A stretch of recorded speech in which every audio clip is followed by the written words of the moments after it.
So in this segment, we're going to be talking about my personal favourite party in the UK, the one that said that they would scrap tuition fees and then helped raise them to £9,000. Yes, you guessed it, it's the Lib Dems. So is Ed Davey sticking to his promises? So he's the leader of the Lib Dems.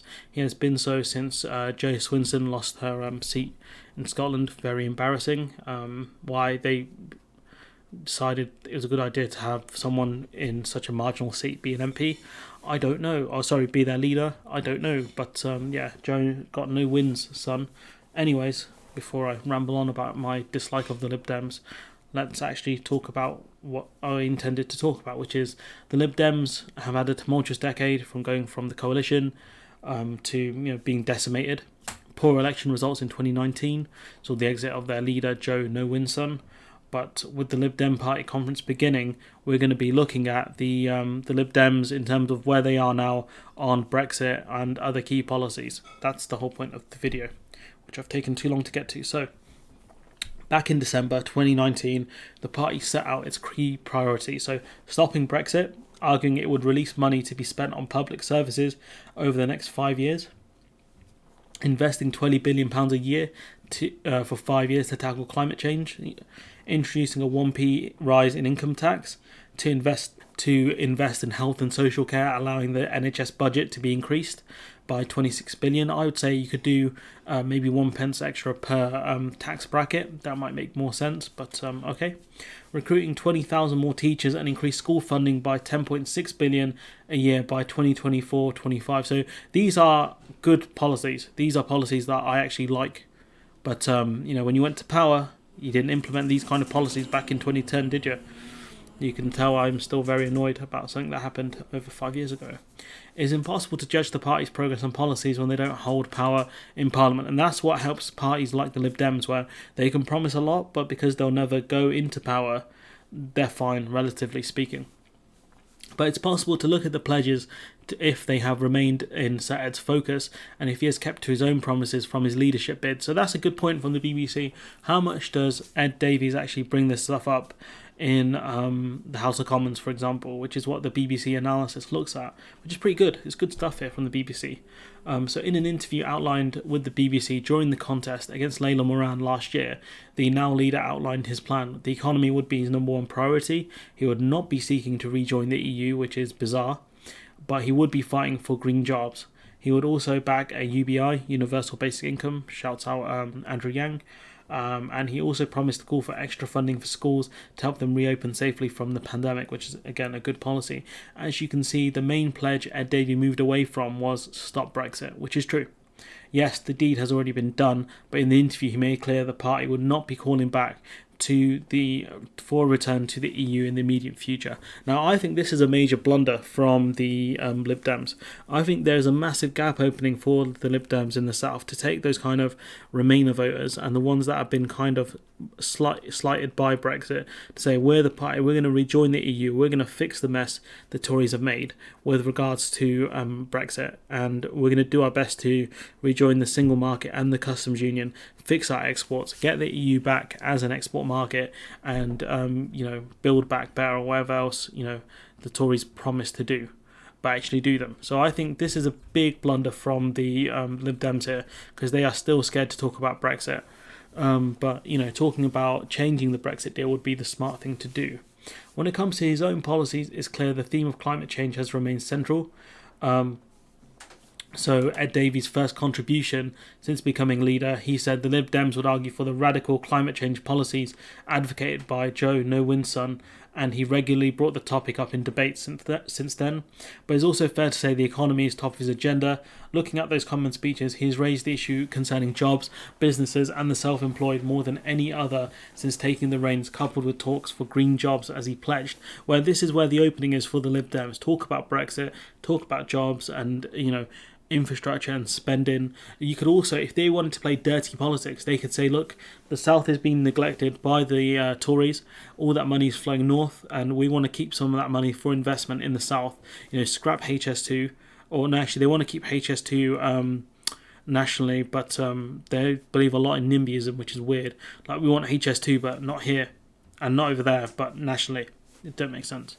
But there are openings for the Lib Dems in that regard with investment, keeping money in the south, which obviously I disagree with. But there are a lot of southern Tories who are very concerned that money is flowing north. They see it as, quote, their money.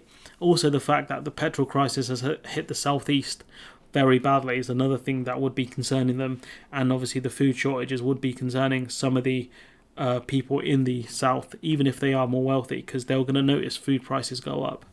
The other topic is dedicated himself to his social care. In his first conference speech as leader, he promised to be the voice of carers, drawing on his own experience for looking after his mother and his then disabled son. But obviously that wasn't a big priority for you in 2010 to 2015, was it, pal? And it is obviously, he wants to be the voice of carers because that's a thing that's impacted him directly, which I find very frustrating when it's typically Conservatives who think like that, like, this issue has concerned me, so now I want someone to deal with it.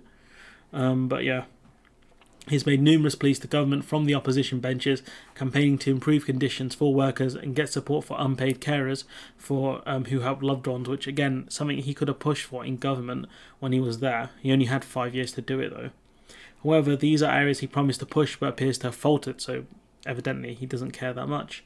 For example, he only brought up UBI once in the Commons, asking the government to look more seriously at the proposal, which again, someone like Max will disagree with me on here. I don't think we're quite ready for a full UBI yet, but doing it on a smaller scale where people can work part-time might be a good idea, so they could take on further education. Maybe that's one of the selling points of, look, the government will give you X amount in terms of funding so that you can take on further education and only do your job part-time. Something like that would make sense, so you can get skills and also get money at the same time, so you don't have to worry about the financial implications of being trained further, if that makes sense.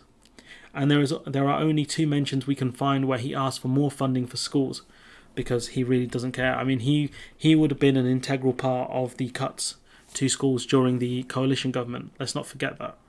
The by-election for the seat of Chesham and Amersham, the Lib Dems won the seat. Despite the constituency going blue since its creation in 1974, the Lib Dem Sarah Green secured a majority for the Yellows. See what I did there? Of over 8,000 votes. So she did really well. Ed Davey proclaimed that his party was now the main threat to the Tories in many areas of the country, and even knocked down a blue brick wall. So let's have a look.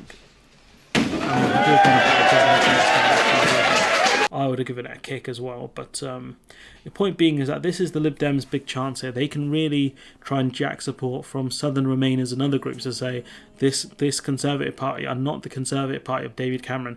They're a populist right-wing government who want to use things like pork barrel politics and invest money in cronyism and waste public money on vain infrastructure projects. Well, we're not going to do that. That could be the Lib Dems' angle. But I'm not sure if they're smart enough to take it. But while the by-election win gave the Lib Dems a boost, a more positive outlook for future performances, it did highlight a divide between policies in Westminster and in the grassroots. For example, it supports HS2 on a national level, backing the controversial rail project that will see high-speed trains running between London and north of England. I mean, this is something the Lib Dems could have stopped originally, really, if they wanted to. However, analysis has pointed to Miss Green's opposition to the policy being a key element of her winning the Buckinghamshire constituency. She said, we don't want HS2 here, which again goes against what the Lib Dems' core message is of HS2. That's why it's very dangerous to follow a policy of NIMBYism when it goes against your national policy. But overall, what we can see is the Lib Dems are promising more investment, which they should be doing, and they should be questioning, the Tories on their lack of investment. But I think their failure to kind of challenge the Tories on Brexit is not smart. I feel like that's a big avenue for them to win, which they are not taking. But, that's up to them. They're not a party I care about. But them hemorrhaging, taking votes from the Tories in the South and making them very nervous about, look, if we carry on this policy of trying to placate the North, are we going to lose the South? A person torn between 2 objectives won't reach any of them. So if the Tories are torn between how do you keep the South and the North on side, they could be torn on not giving the North enough while taking enough away from the South where their votes go elsewhere. And that's going to be the key for the next election. That's something Starmer and the Lib Dems and the Greens need to really work on.